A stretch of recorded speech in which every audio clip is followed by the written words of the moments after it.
Good evening, dear listener. As you settle into your favorite chair or sink softly into your bed, take a moment to find comfort in the quiet. Adjust your blanket just so, perhaps sip a warm, calming tea, and gently rest your head on your pillow. Breathe deeply, letting the cool air fill your lungs, then exhale slowly, releasing the day's worries. Tonight, I invite you to relax into this gentle space where stories drift like whispers in the night. Now imagine a world where the familiar scent of roasted beans isn't confined to modern cafes, but drifts through ancient streets like a secret, smoky perfume.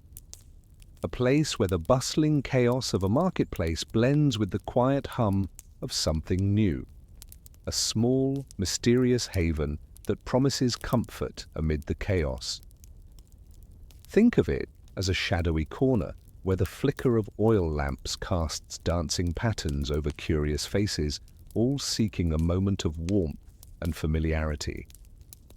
As the shadows lengthen and the night deepens, you might feel the faint echo of footsteps, some hurried, others leisurely, as if time itself has slowed to a whisper.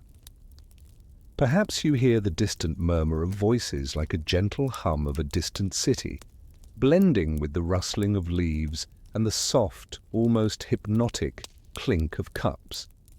All around, a subtle sense of anticipation whispers through the air, an unspoken promise that tomorrow's stories will be woven with a new kind of magic. And as your eyelids grow heavier, you'll soon find yourself waking, not in your cozy room, but in a different world. One where the air is thick with secrets, where shadows cloak a strange new comfort, and where your journey into this curious ancient place is just about to begin. The first thing you notice is the roughness of the ground beneath you, a patchwork of uneven stones, worn smooth in some spots, jagged in others. It's gritty and cold, a reminder that this isn't your plush mattress or even that squeaky wooden floor at home. Instead, it's a patch of dirt, maybe with a few scattered bits of straw or broken tiles, and the faint scent of dampness and something faintly metallic lingering in the air. As you sit up, your fingers brush against a coarse, woven cloth, perhaps a blanket or a simple tunic, feeling the rough fibers scratch at your skin, reminding you that comfort is a luxury here, not a given. The air smells pungent and complex, smoke from distant fires, the sharp tang of herbs burning in some nearby shop, and the faint, sour note of spilled wine mixed with the sweat of passers-by. You breathe it all in, realizing how different this is from the sanitized scent of your own surroundings. Here, the aroma clings thick and weighty, like a stubborn fog that refuses to lift. Your ears are immediately assaulted by a medley of sounds, the clang of metal hitting metal from a faraway forge, the muffled groans of someone in pain echoing from a nearby alley, the hurried footsteps of merchants haggling over goods, and the distant, joyful shouts of children running through the crowded streets. Somewhere, a bell rings, perhaps signaling the start of the market day or an urgent call to prayer. You catch snippets of conversation, voices rising and falling like waves, some friendly, others hurried, some sharp with annoyance or concern. You might even hear a dog barking insistently or the low, rhythmic clatter of a cart rolling over cobblestones. It's a symphony of chaos and life that feels both vibrant and slightly overwhelming. The scent of smoke and herbs is joined by something more pungent, perhaps the smell of burning leather, or the faint aroma of rotting fruit discarded in a corner. You notice the rough texture of your clothing, perhaps a thick woolen tunic that's itchy and stiff, or a coarse linen that scratches your neck. The cold bites through your fabric, and you realize that the temperature hovers just below comfort, a chill that makes your skin tingle, not quite enough for shivering, but enough to make you wish for a warmer cloak. Your tongue tastes the faint metallic tang of water from a nearby bowl, cloudy, slightly salty, perhaps with a hint of vinegar or wine that's long gone sour. You hesitate before taking a sip. It's not exactly refreshing, but it's what's available. You can't help but chuckle softly at the thought that your idea of a bad morning used to be a dead phone battery or a missed Wi-Fi signal. Here, it's realizing that your mask, yes, that strange, beaked thing, smells worse than the patients you're supposed to help. The irony is sharp, almost biting. Now your first instinct is to act. You reach out and grab the coarse fabric of your tunic, pulling it over your head or slipping your arms into the rough sleeves. Your fingers grasp the edges of a simple mask and you hesitate for a moment. This strange, intimidating object that's both a barrier and a badge. You put it on, feeling the stiff leather and the odd, beak-like projection pressing against your face. The sensation is peculiar, almost like wearing a strange, unwashed costume, and you can't help but wonder if it smells worse than the city itself. Stepping carefully, you rise to your feet. The ground shifts beneath your weight, uneven and unpredictable, and you catch sight of the village or city sprawling around you. Buildings are made of rough-hewn stone or terracotta, their shapes irregular, and their roofs a patchwork of tiles and thatch. Narrow alleyways snake between structures, filled with the sounds of commerce and chatter. Merchants shout their prices, calling out for passers-by to stop and buy, glittering jars of oil, fresh bread, bundles of herbs and shiny trinkets. Soldiers march past, their armor clinking softly, eyes alert for trouble. Dozens of people, doctors, farmers, craftsmen, children, move through the streets, each with their own story, their own purpose. Some of the people glance at you with a mixture of curiosity and caution. You notice a few nods of respect, perhaps a touch of apprehension. Your mask is unfamiliar, and in their world it might seem strange or even a little intimidating. You catch the eye of a merchant with a wary smile, or a child who stares wide-eyed, clutching a small clay figurine. Each face, each movement, feels like a piece of an ancient puzzle that you are just beginning to understand. And as you look around, the enormity of the scene begins to settle in. This isn't just a random street scene, it's a window into a world entirely different from your own. One where the air is thick with stories, struggles, and the constant hum of life. But before you get lost in the details, it becomes clear. You need to step back to see the bigger picture that shaped this moment. You need to understand the world that brought you here, to grasp the forces and stories that define this place, because for now you have only just awakened in a world that's waiting patiently, ready to reveal its secrets, one shadow, one scent, one strange, ancient heartbeat at a time.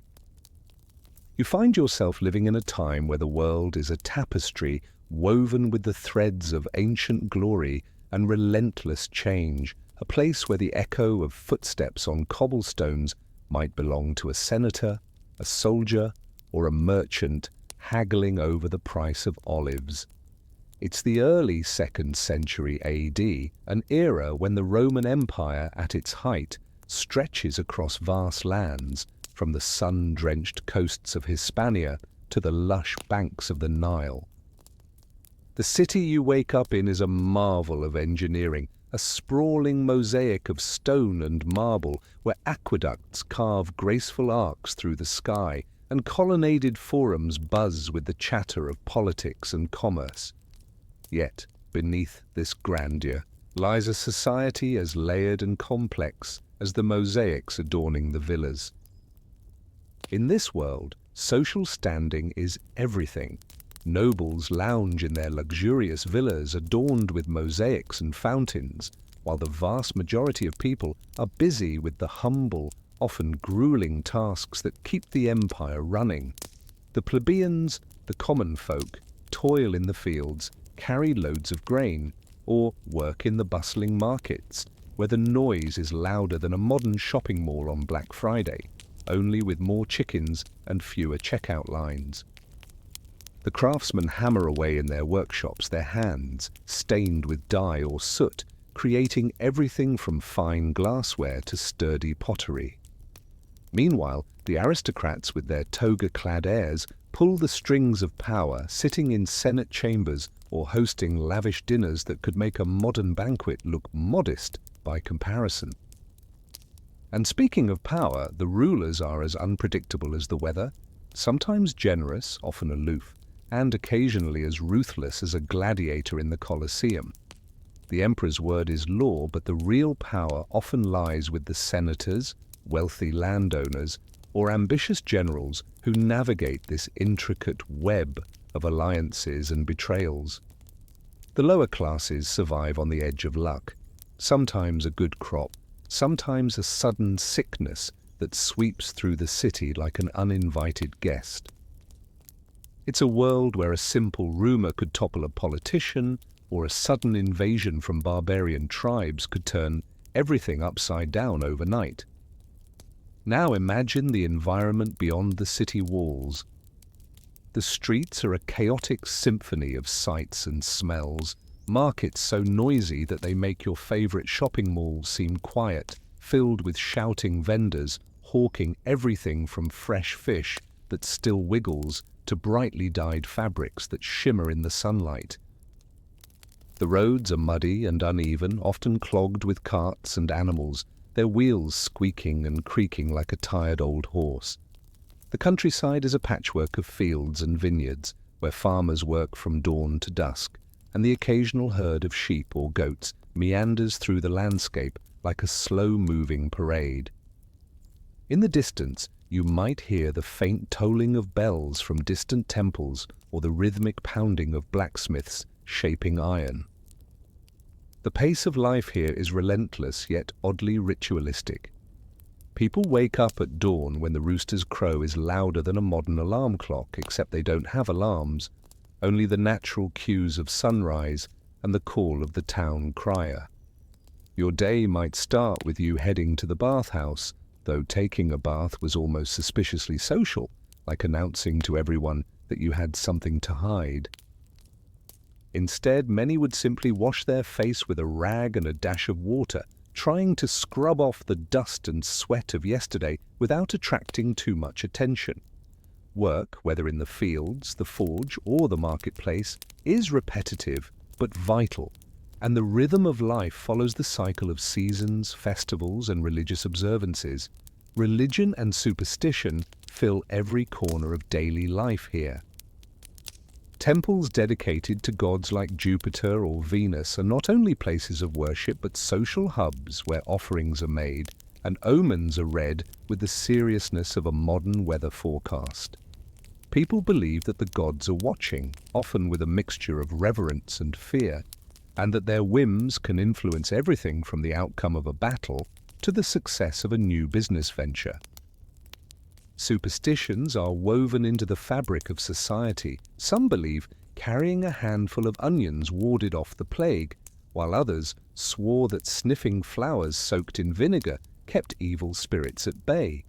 Masks, far less glamorous than the ones we see today, were used during festivals and rituals.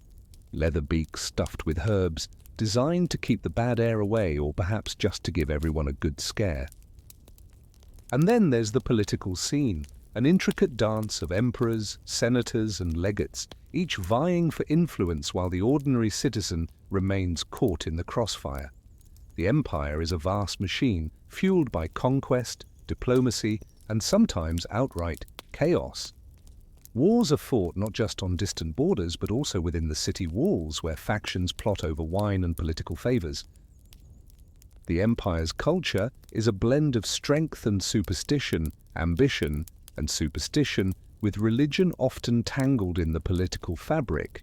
An emperor might be divine, but that doesn't mean he's immune to rumors or plots. Amidst all this, You might be surprised to hear that some believed carrying a handful of onions in your pocket could ward off the plague. Talk about organic medicine. Others swore that sniffing flowers soaked in vinegar was safer than keeping your distance, making masks a kind of medieval fashion statement, albeit a rather pungent one. It's a world of contradictions, where the grandeur of imperial power coexists with the dirt and chaos of everyday life, where superstition and science often walk hand in hand, and where survival depends as much on luck as on skill. Now that you understand the broad strokes of this ancient canvas, these towering temples, bustling streets, and layered society, let's zoom in a little closer. We're about to shift our focus from the grand scale of kings and conquests to the quiet, intimate routines of daily life where the real stories happen. Because as fascinating as this macrocosm is, it's in the small, personal moments that the true spirit of this time reveals itself. So, get ready. What happens when you try to wash your face in this world or sit down for a simple meal? That's where the real adventure begins. As your eyelids flutter open, you feel the stiffness in your limbs, a reminder that your mattress was nothing more than a pile of woven mats and scraps of wool, lumpy and unforgiving, more a place of rest than comfort. You stretch, arms reaching out like a cat waking from a nap, feeling the coarse fibers of your tunic scratch at your skin as you do. The first order of business: washing your face.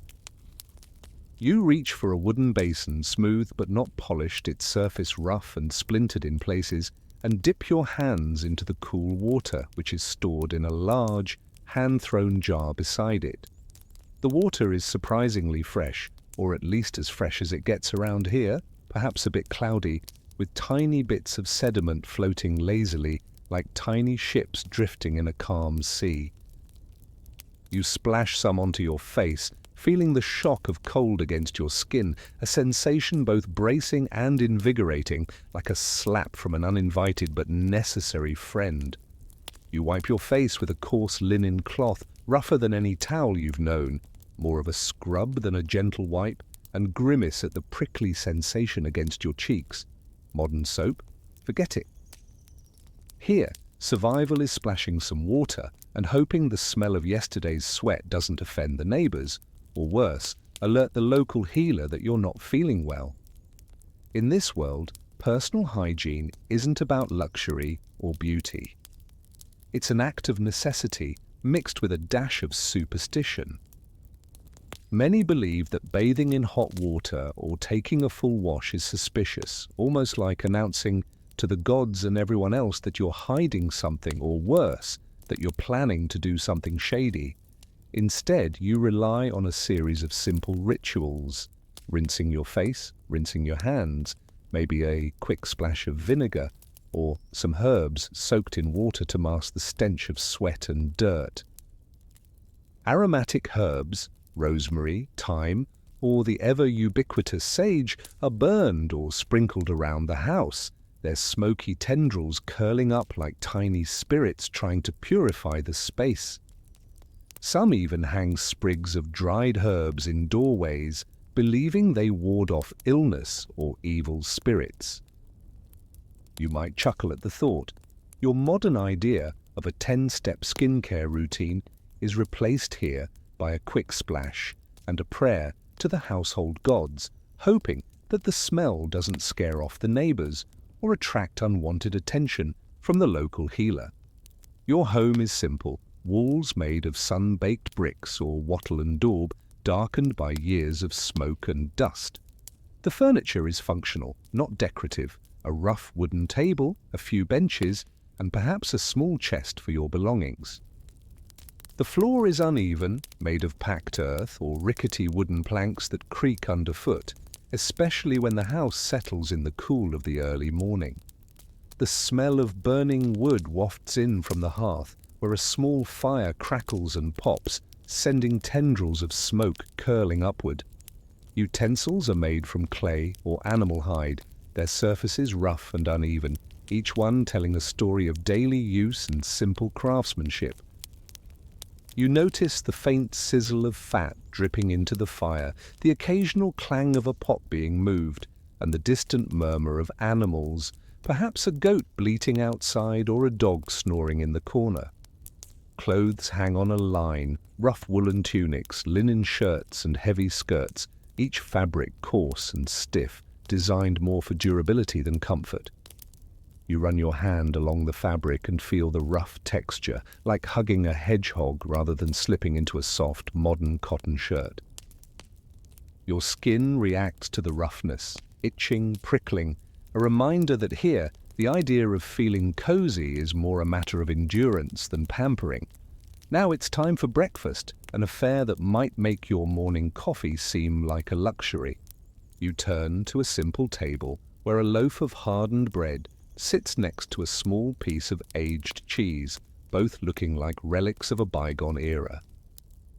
The bread is dense, the crust thick and crackly, and biting into it requires some effort, more of a workout than a snack. The cheese, stored in a small clay jar, has a sharp, pungent flavor that tingles your palate in a way modern cheese never could. You take a sip from a clay cup filled with lukewarm water, noticing the earthy, mineral taste that's a far cry from the crisp clarity of your bottled water or fancy coffee. Drinking here is a simple act, no avocado toast or oat milk lattes, just basic sustenance served with a side of practicality and a pinch of humor about how far we've come. As you nibble on your bread and cheese, you notice small amulets hung around the room, strange little objects carved from bone or embedded with herbs. These are believed to ward off sickness or evil spirits, tiny talismans in a world where superstition and religion are woven into every moment. Before stepping outside, you might perform a quick prayer or a ritual, lighting a small stick of incense, whispering a blessing to the household gods, or crossing yourself in the name of safety. Some believe that carrying a handful of herbs or a tiny doll can keep illness at bay, or that saying a prayer before leaving the house will ensure the gods favor you through the day. You take a deep breath, feeling the weight of your rough clothes against your skin, the uneven texture of your sandals pressing into your feet, and the faint scent of smoke and herbs lingering in the air. This is your world, a place of resilience, simplicity, and a touch of superstition. It's strange, yes, and sometimes uncomfortable, but it's home. And as you prepare to step out into the bustling streets, into the noise and chaos of daily life, you carry with you the quiet comfort of knowing that your routines, however humble, are woven into the very fabric of this ancient life. Now, with your mind and body prepared, it's time to face the world outside, where the routines of work, social roles, and survival await. Because, after all, in this world, even the simplest act, like washing your face, becomes a ritual of endurance, humor, and quiet resilience. A gentle breeze stirs the haze of early fog, softening the bustling sounds of the city as it wakes. Your cloak, stiff with the night's dampness, brushes against your legs, and the weight of your tools and herbs hangs from your belt. Leather pouches, small vials, and perhaps a little bundle of dried herbs tied with string. Your face is partly hidden behind the beaked mask, which feels oddly comforting in this busy, unpredictable morning. You clutch the basket of supplies, vials of medicinal oils, a small bundle of dried herbs, perhaps a jar of vinegar, and move into the streets, where the movement is a lively chaos of vendors, children, soldiers, and townsfolk going about their day. The air is filled with a mixture of smells, the sharp tang of vinegar, the smoky aroma of fires burning in nearby homes, the faint scent of roasted olives, and the sweat of people hurrying past. The sun begins to burn away the fog, casting a golden light over the city's uneven rooftops and narrow alleyways. As you walk, the sounds of the city become clearer: clattering carts, the calls of merchants hawking their wares, the rhythmic pounding of a blacksmith working somewhere down the street, and the distant chime of temple bells signaling prayers or market hours. The streets are alive, a patchwork of activity that never truly slows. You're already dressed for your role, your cloak heavy with herbs and amulets, your mask a strange yet familiar fixture, a symbol of your purpose. Your hands, protected by leather gloves, clutch your tools, perhaps a small wooden stick for testing patients' fevers or a bundle of dried herbs for fumigation, all essential to your daily duties. Today, your task is clear: to serve the community as a healer, a guardian against the unseen, a figure of both hope and suspicion. The people look at you with a mixture of reverence and wariness. Children stare wide-eyed, half curious and half terrified, whispering behind their hands. The elderly nod respectfully, recognizing your role, but also wary of your strange appearance. Nobles and wealthy merchants may throw you a glance of disdain or skepticism. After all, you are not one of them, and your presence reminds them of the invisible dangers lurking just beyond their luxuries. Soldiers, passing by with their weapons sheathed and stern faces, regard you with a mixture of indifference and respect. Your reputation as a healer is known even if your methods are strange. As you navigate through the busy marketplace, the scent of fresh bread and roasted meats mingles with the acrid smell of sweat, animal dung, and the smoke from nearby fires. The chatter of vendors shouting prices and the clatter of carts over uneven stones create a lively symphony, almost like a modern fairground, only with more dust and fewer bright neon signs. You approach the homes and alleyways where the sick and injured wait, your presence always marked by the mask and the bundle of herbs. You move with purpose, your steps deliberate but not hurried, knowing that each visit is a story of hope or despair. You examine the patients, perhaps a woman with a cough, her face pale and trembling, or a child feverish and trembling under a thin blanket. You press your gloved fingers to their foreheads, feeling the heat, noting the moisture on their skin. Your hands, roughened by years of practice, are both gentle and firm, offering reassurance even as you prepare your remedies. You apply herbs, rub oils into aching joints, or suggest simple remedies, fanning the sick with scented herbs or burning incense to purify the air. Sometimes you instruct families to keep their homes aired out, to wipe surfaces with vinegar, or to burn fragrant herbs to ward off spirits and illness. It's a delicate dance, balancing the practical with the superstitious, and you know that in this world, medicine is as much about belief as it is about science. Your duties extend beyond the individual patients.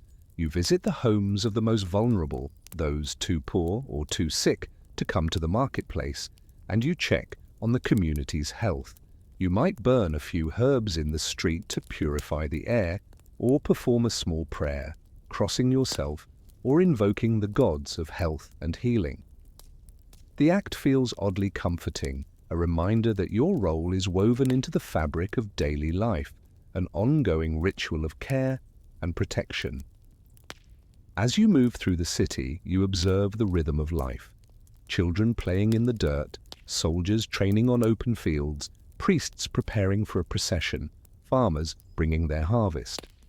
The entire community is a living organism, each part dependent on the others, each role vital yet often unrecognized. You are a piece of that puzzle, respected but also slightly feared, your mask a symbol of both your authority and the mysteries you carry. Some believe that carrying a cane isn't just for support, but to poke patients from a safe distance, wary of catching disease. Others think that burning herbs inside your mask's beak acts as a kind of medieval aromatherapy, warding off the invisible enemies lurking in the air. and a few swear that the herbs you carry can cure not only sickness, but also bad luck or evil spirits.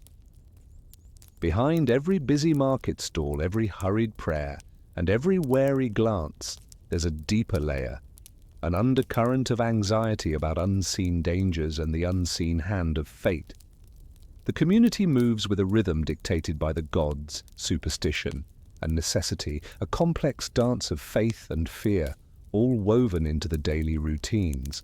And as you perform your duties, you feel the weight of this world, its hopes, its suspicions, and its quiet reliance on you. This is your role, to tend to the health of the people, to navigate the delicate web of trust and trepidation, and to keep the unseen enemies at bay. Because in this ancient city, life is a constant balancing act between the old gods and new fears, between superstition and science, between survival and despair. But for now, you carry your herbs, your mask, and your sense of purpose, ready to face whatever comes next. Because behind every corner, every face, and every whispered prayer, the story of this world continues, an endless cycle of hope and fear woven into the fabric of daily life. And soon, you will step into the next chapter, where the fears of the community will meet their beliefs, and your role as healer becomes even more vital. It's not just in the way people clutch their amulets or cross themselves when they see you, it's woven into the very fabric of daily life. Diseases lurk unseen in every corner, their shadows cast by the whispers of plague and pestilence that seem to follow every breath you take. You notice the way children dart past, eyes wide, with a mixture of curiosity and dread, clutching small charms or bits of cloth, hoping they're enough to keep the sickness away. The city's churches are packed, sinners and saints all trembling before the divine, seeking solace in prayers that rise like smoke from countless incense burners. The heavy clang of the church bells signals funerals and warnings, their deep tones echoing in your chest, reminding you that death is never far. You see families kneeling together, heads bowed, murmuring prayers under their breath, their voices blending into a somber chorus that seems to carry the collective fear of a community on the brink.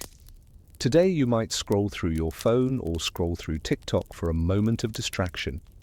Here, people clutch rosaries and repeat prayers as if they were life jackets in a storm, desperately trying to stay afloat amid the chaos of invisible threats. The streets are filled with signs of religiosity, images of saints painted on shutters, little idols carved from bone or clay, candles flickering in windows.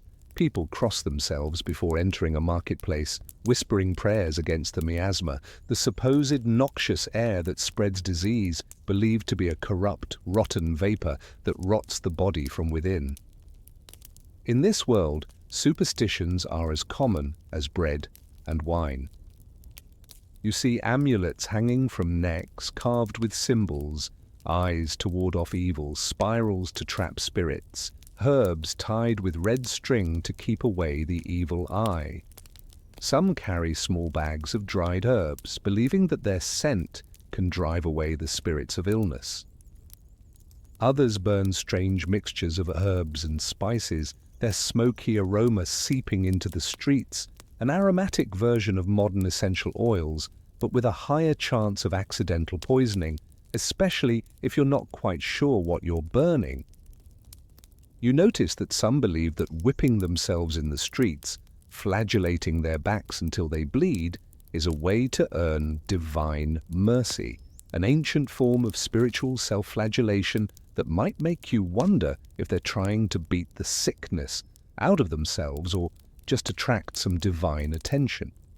These rituals seem bizarre, yet they're woven into the very fabric of life, part of the community's desperate dance to ward off the terrible unknown. Fear here is like the smoke from 1,000 chimneys. You breathe it in whether you want to or not. It seeps into every corner of your world, coloring the way people speak, act, and pray. It's a shared feeling, uniting some while dividing others.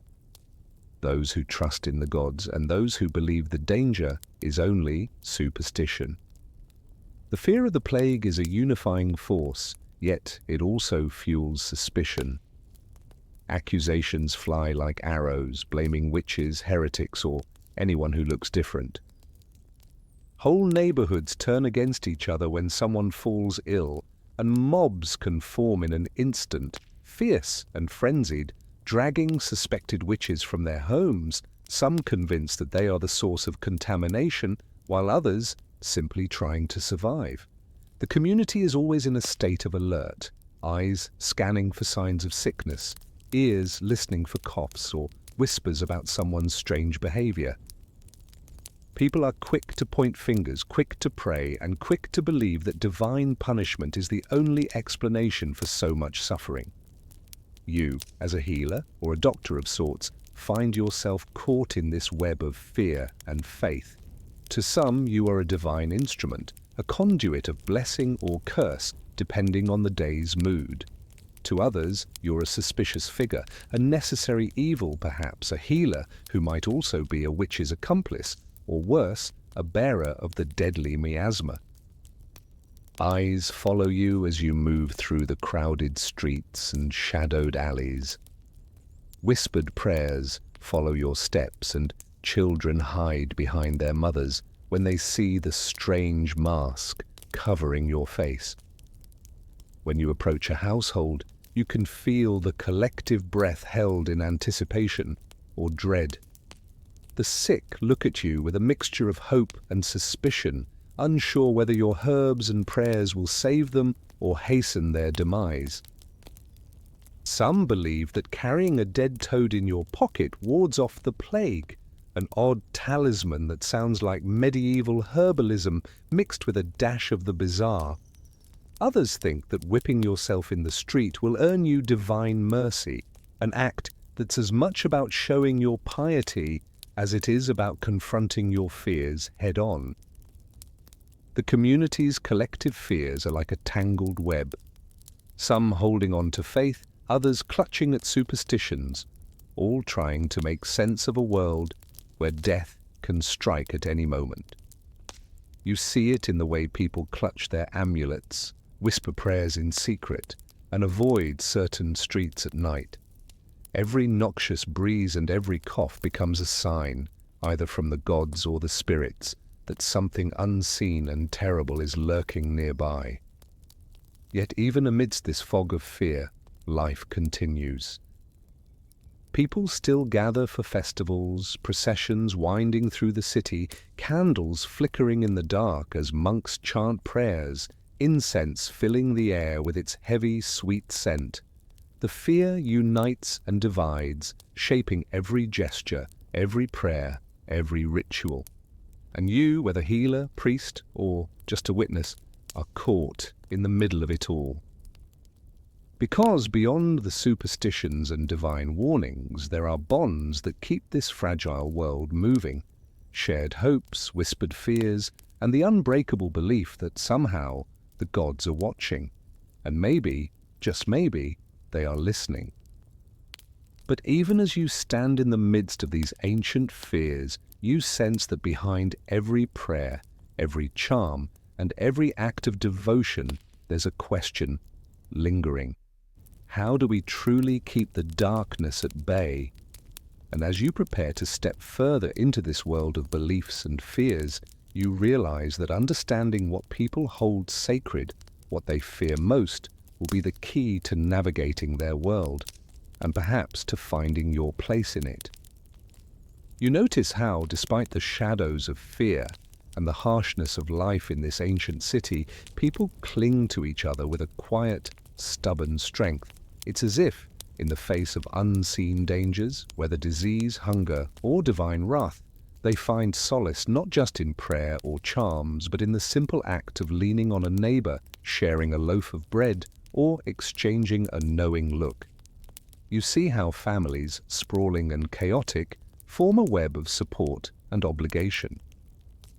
Forget the modern Netflix family drama. Here, your cousin might sleep on the cold stone floor just 2 feet away from you every single night, in a room filled with the smell of damp wool and last night's stew. Grandparents sit by the fire, their stories a patchwork of old superstitions and warnings, while children play with scraps of cloth or chase after stray cats, their laughter echoing amid the murmurs of daily life. These bonds are both a refuge and a trap, obligations that weigh heavy yet offer warmth in a world that can turn cold at a moment's notice. And then there are your neighbors, the ones you share bread with, exchange small favors, or whisper secrets to when the street is quiet. In a society where trust is fragile, a gesture like helping someone carry a heavy load or sharing a sip of wine during a festival can mean the difference between friendship and suspicion. You observe how small acts, offering a pinch of salt, fixing a torn cloak, or lending a cup of oil, are the currency of social bonds. Yet amid these moments of camaraderie, there's always an undercurrent of mistrust. The threat of the plague or accusations of witchcraft can turn friendly faces into enemies in an instant. A whisper about a cursed neighbor or a jealous rival can ignite a vendetta that spreads like wildfire through the community, fueled by old grudges, envy, or fear of the unseen spirits that might be lurking behind every misfortune. Romance, too, finds its place in this fragile tapestry. Maybe it's a quick glance across a smoky tavern where a young man offers a shy smile, or perhaps a furtive meeting in an alley after dusk when the city's shadows stretch long and the noise of the marketplace fades into silence. In this world, love is often a gamble, promises whispered under the flickering light of a single oil lamp, vows made in secret, or promises of marriage that depend on the approval of families or the gods. Tinder swipes? Here, it's a glance across a crowded forum or a dance at a festival where a fiddler's tune might set the stage for a fleeting romance or a chance encounter that could last a lifetime or end in gossip and scandal. You can almost imagine a lover's nervous touch, fingers brushing in the dark, the pulse quickening beneath your fingertips, all set against the backdrop of a city alive with music, laughter, and the aroma of roasted chestnuts. Social hierarchies shape these bonds in subtle yet powerful ways. Nobles and landowners look down from their marble villas, while peasants work tirelessly in fields that stretch beyond the horizon. The clergy, draped in robes of fine linen and embroidered silk, command respect or fear in ways that can be both comforting and oppressive. As a plague doctor or healer, you navigate this layered terrain with caution. To some, you are a revered figure, someone who holds the secrets of life and death in your hands, a conduit of divine mercy. To others, you are a suspicious outsider, respected for your knowledge, but also feared as a possible source of contamination or heresy. You've seen the way people look at you during public rites, some with reverence, others with suspicion, their eyes flickering with unspoken questions about your true purpose. And then there are the community rituals, festivals where everyone dresses in bright colors, the scent of baked bread and spiced wine filling the air. You've watched processions winding through the streets, priests chanting in unison, their voices rising above the hum of the crowd, incense curling upward in fragrant plumes. The smell of roasted pig and fresh olives mingles with the sweat of dancers, the clang of cymbals, and the murmur of voices calling out to gods and spirits alike. These gatherings are more than entertainment. They're lifelines, moments when social bonds are reinforced amid the chaos and fears. You've seen men and women exchanging glances, children tugging at their mother's skirts, lovers stealing a quick kiss behind a column. In these moments, the city's pulse is strongest, hope mingling with tradition, faith intertwined with everyday life. But not all social interactions are peaceful. Rivalries simmer beneath the surface, ready to ignite over disputes about land, inheritance, or petty jealousy. A neighbor's gossip can become a weapon, accusations of witchcraft or heresy flying faster than arrows. You've heard tales of disputes escalating into public spectacles, where accusations of devil worship or poisoning turn neighbors into enemies, and mobs gather, their shouts echoing through the narrow streets. Sometimes community life feels more like a fragile balancing act. One wrong word, one misstep, and the entire social fabric can unravel. You've seen the way a whisper can turn into a conspiracy, a rumor into a riot, reminding you how thin the veneer of civility really is in a world ruled by fear. Your role in all this is complex. You are both a part of these bonds and a potential catalyst for suspicion. You see how people watch you carefully. Some trust you as a healer, others whisper behind your back, wondering if your herbs hide darker secrets. During the day, your presence may be welcomed as a sign of hope. At night, it could be the subject of hushed conversations. Is he helping, or is he spreading the sickness? Your hands, roughened by years of practice, offer comfort or caution, depending on who looks at you. When you walk through the markets or the crowded forums, you feel the weight of their eyes, and you know that your actions ripple through this web of relationships, sometimes strengthening bonds, sometimes tearing them apart. And just as you observe the community's intricate dance of trust and suspicion, you can't help but chuckle softly at the absurdity of it all. Your modern office party? Try a medieval wedding feast where half the guests are drunk by noon and the other half are arguing over goats. Or think about how, in some villages, people believed that sneezing during a wedding was a good omen, unless it wasn't, depending on which grandmother you asked. Public punishments, far from being mere justice, were community spectacles, half a punishment, half a twisted form of entertainment, like the medieval version of reality TV, with a dash of divine fury. And behind all these stories, these bonds and battles, there's a quiet truth. Life in this city is held together by fragile threads of kinship, loyalty, and superstition. You see it in the way people come together in times of crisis, their voices rising in collective prayer, their hands reaching out for comfort. Because no matter how brutal or uncertain the world gets, these connections are what keep the flame of life flickering, small, imperfect, but fiercely alive. And as you prepare for what's next, you understand that beneath every prayer and every whisper lies a simple, universal truth. That it's in the bonds we forge, whether through love, loyalty, or shared fears, that we find the strength to carry on.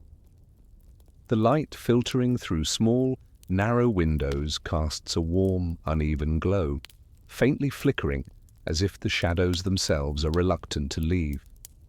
The air carries a tapestry of scents, earthy and familiar, mildly pungent with the aroma of fermented bread, the faint tang of salt from dried fish, and the gentle bitterness of herbs pressed into the loaf or stirred into a rustic broth. You can almost taste the faint saltiness on your tongue from the last sip of water, which has a slight mineral flavor, like soil soaked in recent rain. The table is cluttered with modest utensils, perhaps a few wooden trenchers, their surfaces smoothed by generations of use, and rough-hewn knives, their blades dulled from frequent passing through crusty bread and hearty meat. A simple spoon carved from olive wood rests nearby, its surface polished by countless meals, ready to scoop up thick pottage or oily fish.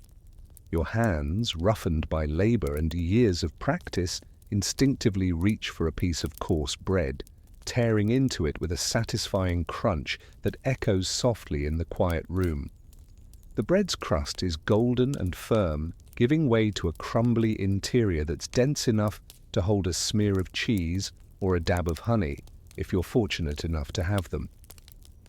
Today's menu is humble but nourishing, nothing fancy, yet enough to fuel a day of toil or a long evening of conversation. A steaming bowl of pottage, thick with lentils, beans, and bits of root vegetables, bubbles gently, releasing a faint aroma of herbs like sage and rosemary.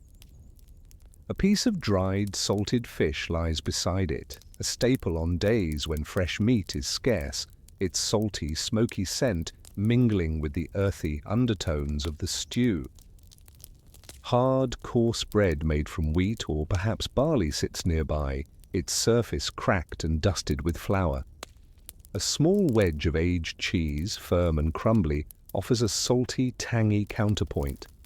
For drinks, a mug of weak ale, amber and slightly cloudy, perches on the table, its scent a mixture of malt and yeast, a humble comfort that cuts through the hunger like an old friend's reassuring hug.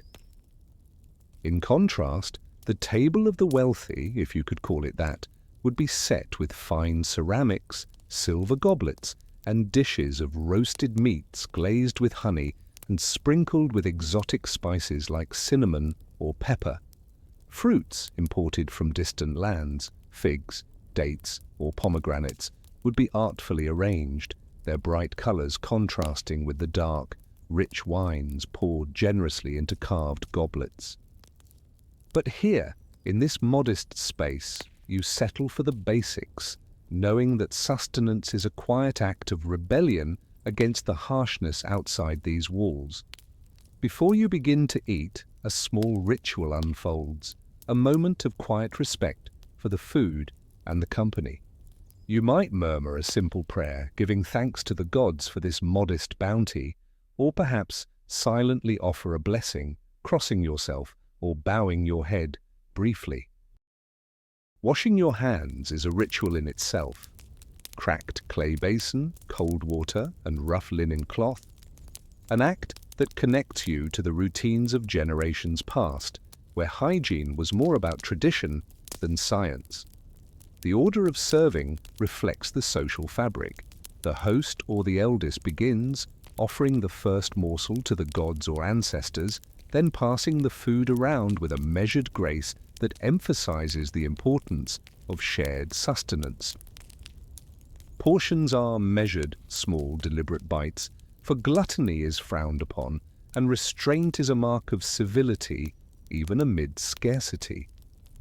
Your table is a stage for more than just eating. It's a space where social distinctions are subtly reinforced. The landowner, draped in fine tunic, might carve his meat with a flourish, speaking softly of harvests and politics, while the laborer, with rough hands and a humble apron, picks at his bread with a quiet focus. The priest, perhaps, blesses the meal with a sprinkle of herbs or a quick prayer, his voice rising above the murmur of conversation, reminding everyone of divine providence. Women and men exchange glances, some shy, some bold, finding moments of connection amid the routines. Children, wide-eyed and restless, reach for crumbs, their small fingers sticky and eager, their laughter breaking the solemnity like a burst of sunlight through storm clouds. The feast itself is a delicate balance of excess and restraint.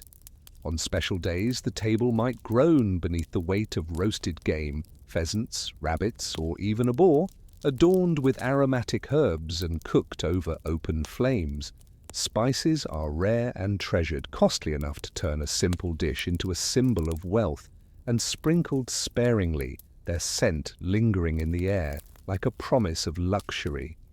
Fruits are dried or preserved, their sweet aroma a stark contrast to the savory, salted meats. Sweet honey or a drizzle of thick syrup might find its way onto bread or cheese, offering a fleeting taste of indulgence in a life otherwise governed by necessity. Yet the everyday meal is more humble.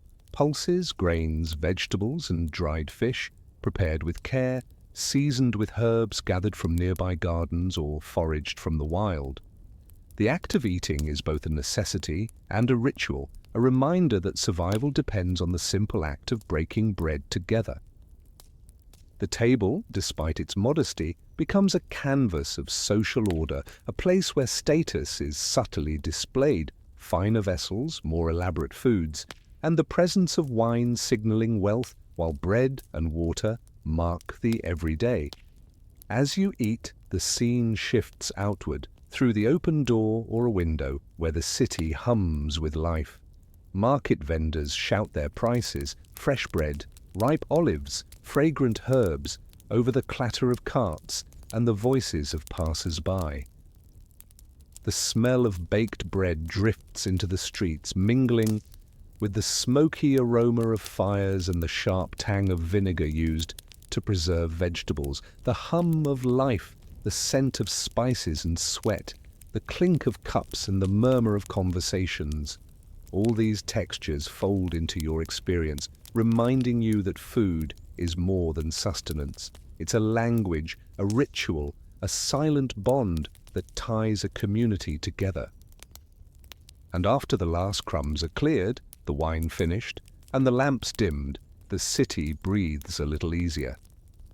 The streets quiet down, but the promise of another meal, another gathering, lingers like a faint echo, an assurance that, even amid the hardships, life continues to revolve around these simple acts of sharing and caring. Because, in this world, the table is more than just a place to eat. It's where stories begin, where bonds are forged, and where the quiet, enduring rhythm of existence persists, a gentle rhythm that promises tomorrow's bread and another chance to gather round again. Lanterns flicker along the narrow street, their flickering flames casting elongated shadows that dance and retreat with every passing breeze. The murmurs of the crowd are subdued, like a song that has been sung too many times but still refuses to fade entirely. Somewhere, a chorus of quiet laughter is woven into the background, punctuated by the occasional clink of ceramic mugs and the muffled thud of wooden dice rolling across rough-hewn tables, each a promise of fleeting luck, each fall as predictable as the end of a long day.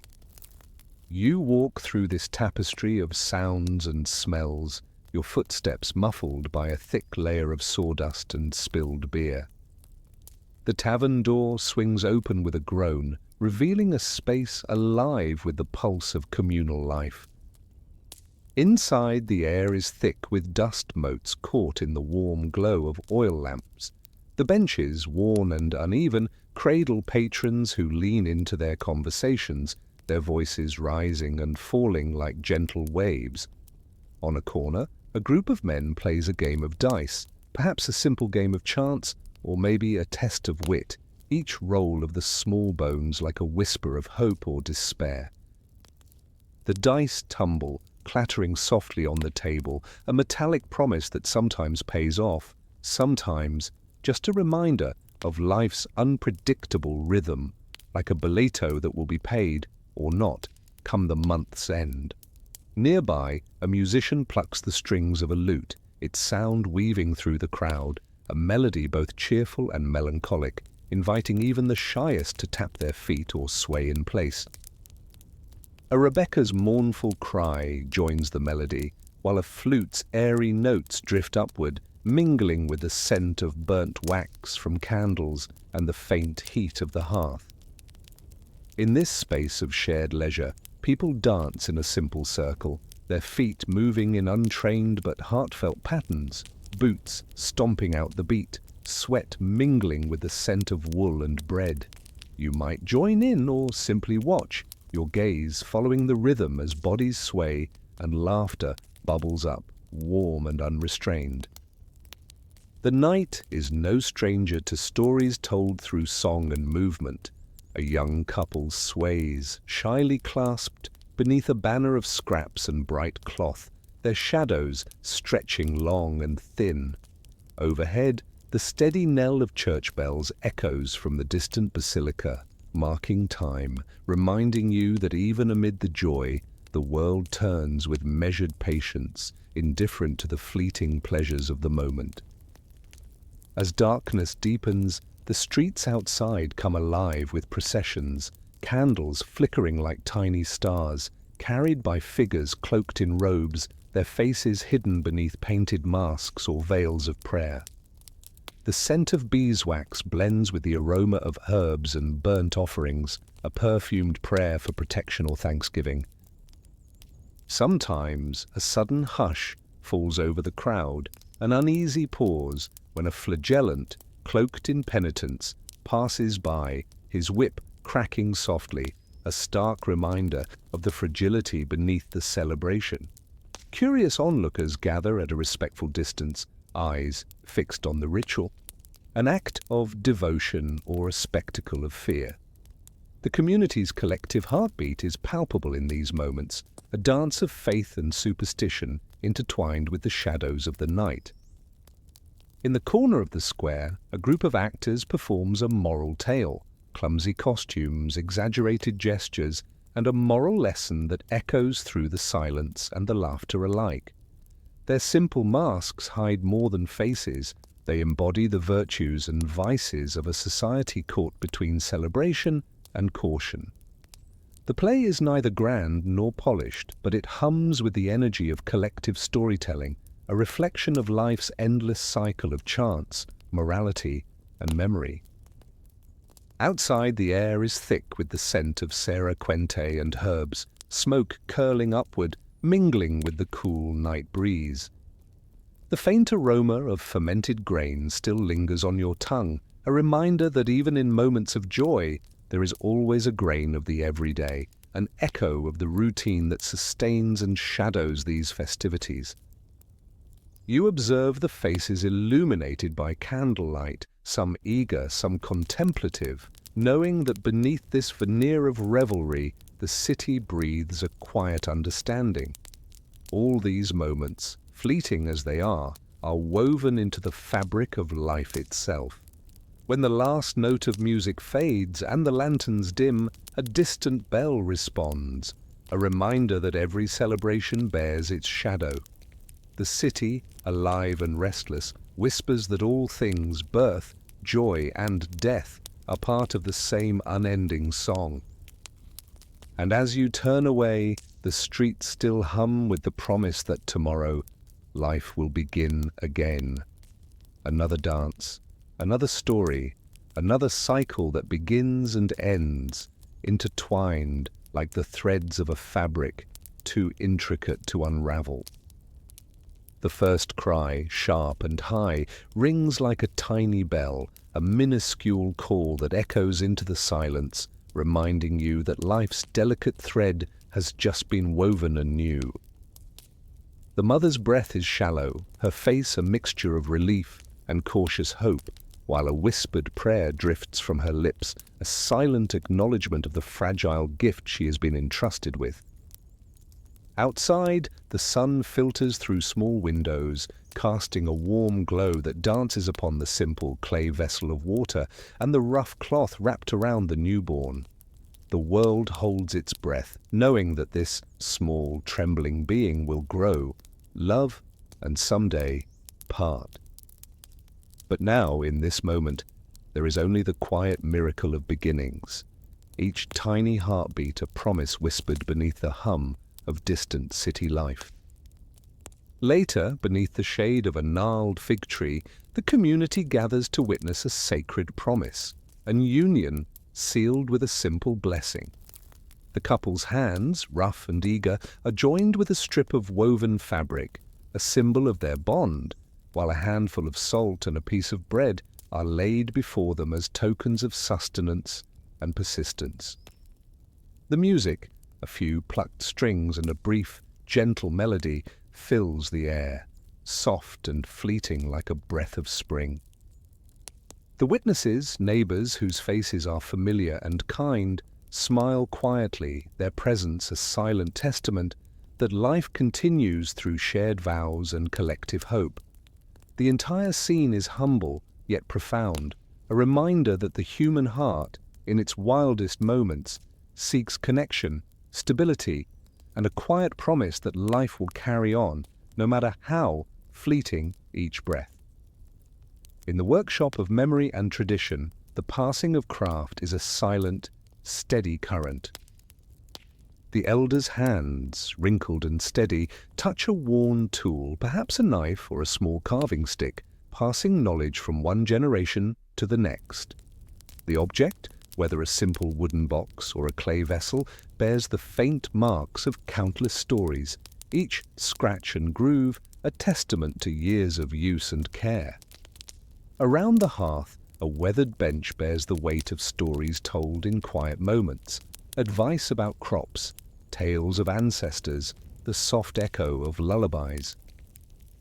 These objects, imbued with the essence of a life lived fully, are quietly handed down, their textures and scents, wood grain, the faint aroma of dried herbs, reminding you that tradition is woven into the very fabric of existence, a gentle continuity that sustains and supports.